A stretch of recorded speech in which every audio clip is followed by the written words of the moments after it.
Chahi Khuding November ki tarik kun manga dagi December ki tarik tara Phaoba Numit tara taruk ni Chupna Chathaba Malem gi Oina NUPISING Chathaba MEE-OT MEENEI THINGNABA campaign MANIPUR gi OINASU THOUBAL district ki WANGJING da ngasidagi HOUDOKHRE Integrated Rural Development Service Organization IRDSO WANGJING amasung Women's in Governance THOUBAL chapter anina pun silaga numit tara taruk ni Chupna Chathagadaba campaign adu ngasi WANGJING da laiba IRDSO gi sanglen da HOUDOKhi HOUDOKPagi Thoramaduga Mari Lainana IRDSO gi wing promoter Laisram Ranabalana Hai Nupi Angang da MEE-OT MEENEI Chathaba Thingbagi ngasidagi hauriba campaign asi lakliba December ki tarik tara Phaoba numit tara taruk ni Chupna pangthokani handak chahi gi Oina THOUBAL district Kakching district amasung Imphal East district ahum asigi tongan ba khul kunithoida mapung Oina campaign asi chathagani ngasi angang oiriba nupi kaya amadi ahal oiraba nupi kaya da MEE-OT MEENEI Chathaba hengalakpa kaya sina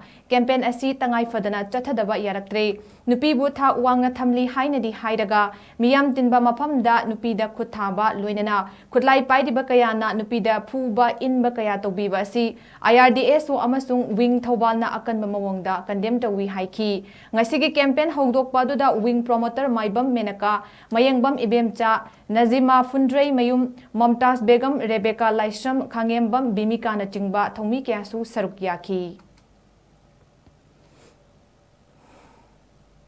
This activism against gender-based violence and December gi tang tara bau nimitaran taruk chupna international gi oina nupi singa chathaba gender-based violence left muthat kadabani haba campaign ama malem gi thakta tawi pangthoi asigumlaba campaign asigi saruk ama oina na ngasi IRDSO amadi winga khusamna kanda tongan ba THOUBAL district Kakching amadi Imphal East district ka tongan ba village kunithoi work tawjaraga nupi angang da chathaba MEE-OT MEENEI sing aduga nupi sing bu yam thauna laina hingadabani hana nupi leader mayam ama thokna bage pandam da changsanjaba asida tongan ba village da asigumna ba campaign sigi saruk amon pangthokna bage sem saba hojik makta digital gi oiba yamna chawkhatlaba technology no wangna chawkhatkhra matamsa miribagi lairiba morality siga kitang sana bawatpa haibade khutchida prithvi se pairaga leirabanina nupa singna nupi msa sing khalakpa o kanagumba nupi msa sing da social media gi khuthangda technology season kanda